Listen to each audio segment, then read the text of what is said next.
Alors, la particularité des sports de raquette, c'est qu'il faudrait être marathonien au niveau des jambes et boxeur au niveau des bras.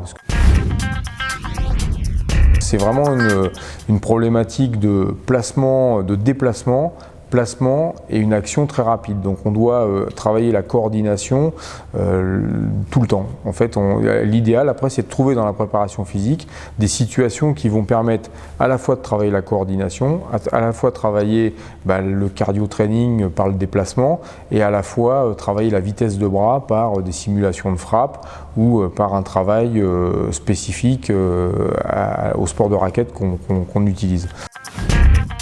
On va travailler avec ce qu'on appelle des bandes de suspension où on va prendre un appui du pied arrière et donc il n'y a que le pied avant qui va travailler, qui va partir en fente avant.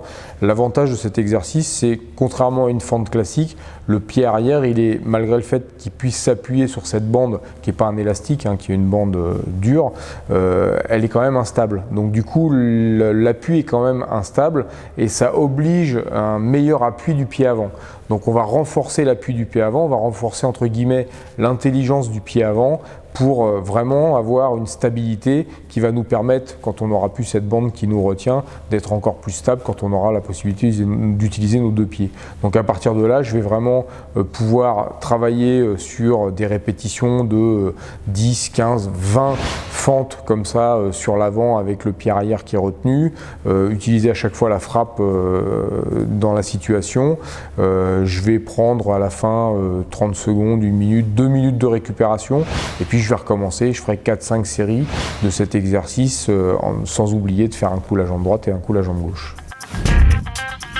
Sur cet exercice, on va justement travailler la disponibilité du haut du corps avec un gainage complet du bas du corps. Parce qu'en fin de compte, on doit se stabiliser sur le ballon tout en ayant le haut du corps libre et voire même c'est lui qui nous provoque le déséquilibre. Parce que quand je fais rouler la balle, c'est pas anodin. Quand je lui fais rouler la balle et à la limite je lui demandais d'aller le plus loin possible de chaque côté, je crée un déséquilibre. Pour aller faire rouler une balle, il est obligé de tendre son bras vers l'extérieur et donc de créer un déséquilibre et c'est à son corps, à tout le reste de son corps de rattraper ce déséquilibre pour maintenir la position sur le ballon.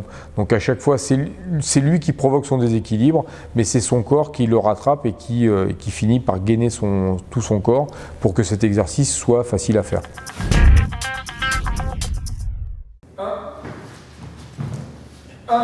On dispose 4 plots à 4 coins environ. Le carré doit faire à peu près, pour que ce soit intéressant, entre 8 mètres de côté, entre 6 et 8 mètres de côté. Ces plots ont la particularité de pouvoir recevoir une balle. On peut poser une balle dessus. Donc on peut soit avoir les 4 plots de la même couleur et puis c'est les numéros qui vont diriger l'athlète, soit on va mettre un plot rouge, un plot bleu, un plot vert, un plot jaune. On peut aussi avoir une balle de chaque couleur et il doit poser la bonne balle sur le bon plot. Ça peut être aussi intéressant parce que ça veut dire qu'il a encore un traitement supplémentaire à faire. Il doit avoir la consigne, mais en plus il doit analyser les balles qu'il a dans les mains. Alors l'exercice en carré a plein d'intérêts. Il a d'abord un intérêt cardiovasculaire. On va travailler sur des séries de 30 secondes de travail, 30 secondes de récupération. Comme il ne sait pas le parcours qu'il a à faire, puisque c'est moi qui lui annonce, soit parce que j'ai nommé chaque plot avec un numéro, soit parce qu'il y a une couleur à respecter, on lui annonce la couleur ou on lui montre la couleur sur laquelle il doit aller poser la balle. Donc il y a un traitement de l'information à respecter. Il reçoit une consigne, il analyse la consigne et derrière il fait le geste qui lui est demandé. Donc automatiquement là on augmente la difficulté, il y a le travail de cardio, mais en plus il faut qu'il y ait cette réflexion qui lui permette d'aller à la bonne base et poser la bonne balle. De plus, le fait de poser la balle oblige une maîtrise du geste, une coordination. Alors qu'il est en pleine vitesse, il doit ralentir pour être capable de poser la balle et que cette balle ne tombe pas. Donc là on est vraiment dans la complexité du sport de raquette qui est traiter une information, aller vite, être endurant et être précis et coordonner son geste de façon à réaliser un geste technique qui est quand même compliqué à faire.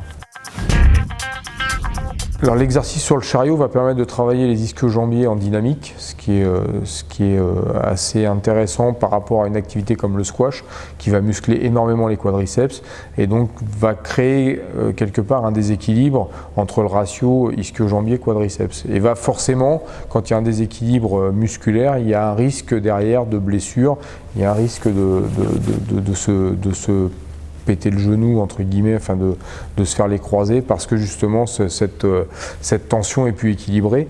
Donc on va anticiper sur ce risque-là en faisant travailler les ischio-jambiers par rapport à un quadriceps qui est énormément sollicité. Donc on peut même imaginer un joueur de tennis qui solliciterait énormément ses quadriceps. Il faudrait quand même qu'il travaille aussi ses ischio-jambiers d'un point de vue préventif. Et cet exercice permet justement de travailler les ischio-jambiers en dynamique avec ce ramené de chariot. Et donc c'est un exercice intéressant pour ça.